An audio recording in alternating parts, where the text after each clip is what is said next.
Hello friends, સ્વાગત છે તમારું મારી યુટ્યુબ ચેનલ ધર્મિષ્ઠાની રસોઈમાં। આજે આપણે એકદમ ટેસ્ટી અને ચટપટી વાનગી બનાવીશું। આજે આપણે બનાવીશું ચાઇનીઝ પકોડા અને સાથે ઇન્સ્ટન્ટ ચાઇનીઝ શેઝવાન સોસ। તો આ એકદમ ટેસ્ટી વાનગી બનાવવા માટે સૌથી પહેલાં આપણે કોબીજને ખમણી લેશું। તો તમારે જેટલા વ્યક્તિ માટે બનાવતા હોય એ પ્રમાણે તમારે કોબીજને લઈ લેવાનું। તો આપણે અડધું કોબીજને ખમણી લેશું અને એકદમ આ રીતે ઝીણું આપણે ખમણી લેશું। તમે તેને ચોપરમાં ચોપ કરીને પણ લઈ શકો છો। તો આ રીતે આપણે બધું જ કોબીજ ખમણીને લઈ લીધેલું છે। હવે આપણે તેમાં મીઠું ઉમેરી દઈશું। તો એક નાની ચમચી જેટલું મીઠું ઉમેરી દઈશું, જેથી કરીને બધું જ પાણી છે તે રિલીઝ થઈ જાય। તો આ રીતે આપણે તેમાં આ રીતે મીઠું ઉમેરી અને થોડીવાર તેને રેસ્ટ થવા દઈશું, જેથી કરીને બધું જ પાણી છે તે કોબીજમાંથી એકદમ સરસ રિલીઝ થઈ જાય, જેથી આપણે તેનું બેટર બનાવીએ તો એકદમ પતલું ન થઈ જાય। તો હવે આપણે તેને સાઈડમાં રાખી દઈશું અને એક પેનમાં આપણે શેઝવાન સોસ ઇન્સ્ટન્ટ બનાવીશું, જેના માટે આપણે 2 પાવરા જેટલું તેલ ઉમેરી દઈશું। તો તેલ ઉમેરી અને ગરમ થઈ જાય ત્યારબાદ તેમાં આપણે ચપટી જેટલી હિંગ ઉમેરી દઈશું અને ત્યારબાદ આપણે તેમાં આદુ મરચાં અને લસણની પેસ્ટ ઉમેરીશું। તે આપણે 1 ચમચી જેટલી ઉમેરીશું। તમે તેની જગ્યાએ તેને ઝીણું ચોપ કરીને પણ ઉમેરી શકો। હવે આપણે તેને ચલાવી અને 2 મિનિટ જેવું સાતળી લેશું। તો આપણે વધુ પડતું તેને નથી થવા દેવાનું, ફક્ત આ રીતે 2 મિનિટ તેનો કાચો ટેસ્ટ દૂર થાય ત્યાં સુધી જ આપણે તેને સાતળવાનું છે। તો આ પકોડા છે તે એકદમ ટેસ્ટી લાગે છે। તેની સાથે આપણે હવે તેમાં 1 ચમચી જેટલો આપણે રેડ ચીલી ઉમેરી દઈશું। તો આ રીતે રેડ ચીલી સોસ ઉમેરી અને તેને આપણે મિક્સ કરી લેશું। તેની સાથે જ આપણે 1 ચમચી જેટલો સોયા સોસ ઉમેરી દઈશું। તો આ રીતે ઇન્સ્ટન્ટ શેઝવાન સોસ બનીને તૈયાર થઈ જશે અને આપણે તેમાં ટોમેટો કેચઅપ ઉમેરીશું। જે આપણે હોમમેડ ટોમેટો કેચઅપ છે તે આપણે 3 ચમચી જેટલો ઉમેરી દઈશું અને તેને પણ એકદમ સરસ મિક્સ કરી લેશું। તો આ રીતે આપણે 3 સોસ ઉમેરીશું અને આપણે ગ્રીન ચીલી નહીં ઉમેરીએ, કેમ કે આપણે તેમાં તીખું મરચુંને આપણે પેસ્ટ ઉમેરેલી છે।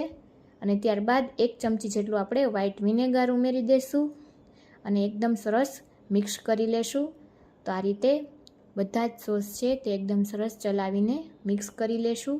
તો આ રીતે તમે શેઝવાન સોસ બનાવીને તમે આ ચાઇનીઝ પકોડા સાથે ખાશો તો એકદમ ટેસ્ટી લાગશે અને બાળકોને તો આ વાનગી ખૂબ જ પસંદ આવવાની છે। તો તમે આ રીતે એકવાર આ રેસીપીથી જરૂરથી ટ્રાય કરજો। હવે આપણે અડધા ગ્લાસ જેટલું ગરમ પાણી ઉમેરી દઈશું અને એકદમ સરસ બધા જ સોસને આ રીતે મિક્સ કરી લેશું અને તેને થોડી વાર માટે આપણે એકદમ સરસ મિક્સ કરીને આ રીતે ચલાવતા રહેશું, જેથી કરીને બધા જ સોસ છે તે સારી રીતે મિક્સ થઈ જાય।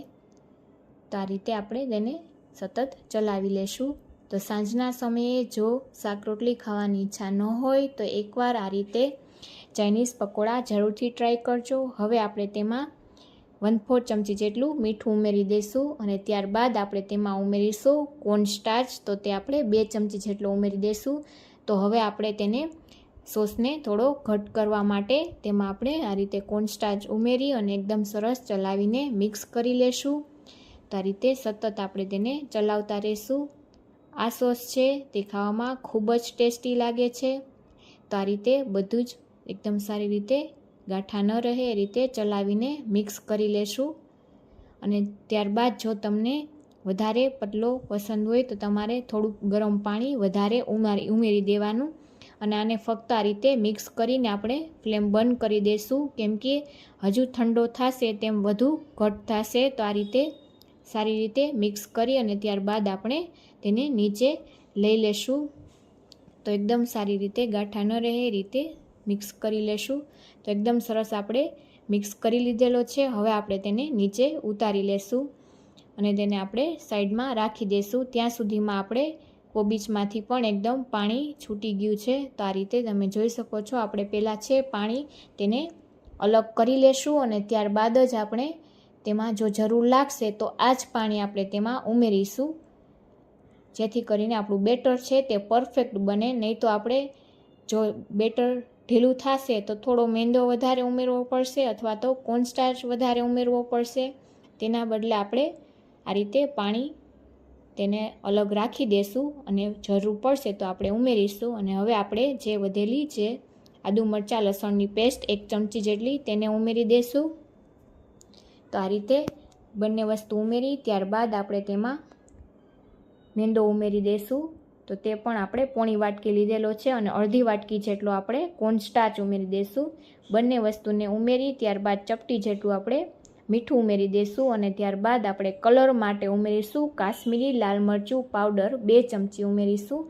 જે સ્ટ્રીટ સ્ટાઇલ જે આપણે બજારમાં ખાઈએ છીએ તેમાં ફૂડ કલર ઉમેરવામાં આવે છે, જેથી એકદમ સરસ આપણને ઓરેન્જ કલર કે રેડિશ ઉપર આપણને કલર હોય છે પકોડાનો, પરંતુ આપણે ફૂડ કલર નહીં ઉમેરીએ અને આ રીતે કાશ્મીરી લાલ મરચું ઉમેરી દઈશું અને બધી જ વસ્તુને એકદમ સરસ મિક્સ કરી લેશું.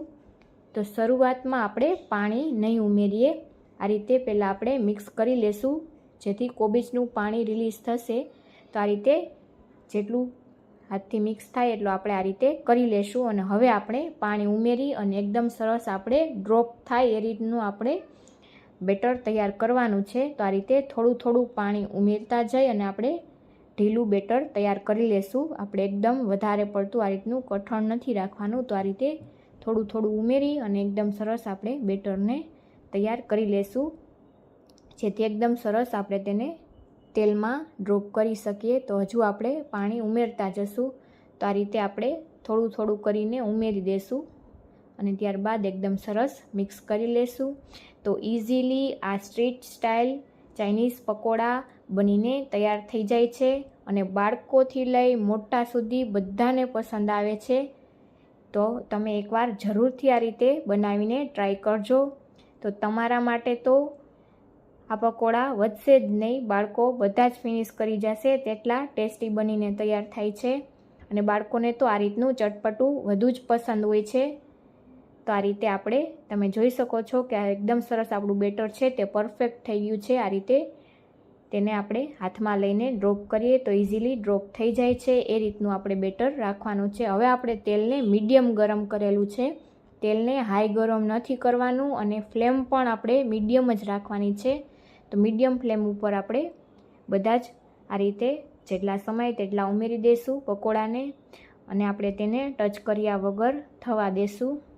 તો જો હાઈ ફ્લેમ હશે અને તેલ પણ એકદમ હાઈ ગરમ હશે તો બહારથી એકદમ બ્રાઉન થઈ જશે અને અંદરથી કાચા રહેશે, જેથી આપણે ફ્લેમે મીડિયમ જ રાખવાની છે અને એકદમ સરસ આપણે બધા જ ઉમેરી અને 2 મિનિટ જેવું થવા દઈ અને ત્યારબાદ આપણે તેની સાઈડ ચેન્જ કરીશું. તો આ રીતે એક વખતમાં જેટલા આવે તેટલા આપણે ઉમેરી દીધેલા છે પકોડા. હવે તેને આપણે થોડો શેપ આવી જાય ત્યારબાદ આપણે તેને પલટાવીશું, ત્યાં સુધી તેને તેની રીતે જ થવા દેશું. તો આ રીતે આપણે તેને 1 થી 2 મિનિટ જેવું થવા દેવાનું. હવે એકદમ શેપ આવી જાય ત્યારબાદ આ રીતે આપણે તેની સાઈડ ચેન્જ કરવાની. થોડા બબલ્સ આવતા ઓછા થઈ જાય ત્યારે આ રીતે હળવેથી સાઈડ ચેન્જ કરી દઈશું, જેથી કરીને તેનો શેપ પણ ખરાબ ન થાય અને એકદમ સરસ આપણા પકોડા બનીને તૈયાર થાય. તો આ રીતે ઓછી મહેનતમાં ખૂબ જ ટેસ્ટી એવા આપણા ચાઇનીઝ પકોડા બનીને તૈયાર થઈ જાય છે. તો આ રીતે આપણે બંને સાઈડથી તેને આ રીતે તળીને તેલમાંથી આપણે બહાર કાઢી લઈશું. તો એકદમ સરસ આપણા ક્રિસ્પી પકોડા અને કલરમાં પણ એકદમ સરસ બનીને તૈયાર થઈ ગયા છે. તો આ રીતે આપણે બધા જ તેલમાંથી બહાર લઈ લેશું અને એ જ રીતે આપણે મીડિયમ ફ્લેમ પર ફરીથી પકોડાને તળી લેશું. તો આ રીતે બીજી બેચને પણ એ જ રીતે આપણે ઉમેરી દઈશું અને તેને પણ તળીને તૈયાર કરી લેશું. તો આ રીતે બધા જ આપણે ઉમેરી દઈશું. તમને મારી આ રેસીપી કેવી લાગી તે કોમેન્ટમાં જણાવવાનું ભૂલતા નહીં અને કોને કોને જોતાં જ ચાઇનીઝ પકોડા ખાવાનું મન થઈ ગયું છે તે પણ કોમેન્ટમાં જરૂરથી જણાવજો. તો આ રીતે બીજી બેચને પણ આપણે એ જ રીતે ઉમેરી દઈશું અને તળી લેશું. તો એકદમ ઝટપટ સાંજના સમયે ખાવામાં ખૂબ જ મજા પડી જાય અને અત્યારે ચોમાસાની સિઝનમાં તો આ પકોડા ખૂબ જ ટેસ્ટી લાગે છે. તો આ રીતે બધા જ આપણે તળીને તેને પણ પ્લેટમાં લઈ લેશું. તો હું તમને બતાવીશ કે બહારથી કેટલા એકદમ ક્રિસ્પી આપણા પકોડા બન્યા છે અને અંદરથી પણ એકદમ સોફ્ટ આપણા પકોડા બનીને તૈયાર થઈ ગયા છે. તમે જોઈ શકો છો આ રીતના આપણા પકોડા તૈયાર છે અને આપણે તેને શેઝવાન ચટણી સાથે લઈ લીધેલા છે. તમે એમનેમ પણ તેને ખાઈ શકો છો અને આ રીતે તમે આમાં ભેળની જેમ પણ તમે ખાઈ શકો. આપણે ઉપરથી થોડું કાચું કોબીજ, થોડા ડુંગળી, જો તમારી પાસે લીલી ડુંગળી હોય તો તે ઉમેરી દેવી અથવા આ રીતે સૂકી ડુંગળી ઉમેરી ઉપરથી શેઝવાન ચટણી અને ઉપરથી ધાણા ઉમેરી સર્વ કરીશું. Thank you for watching.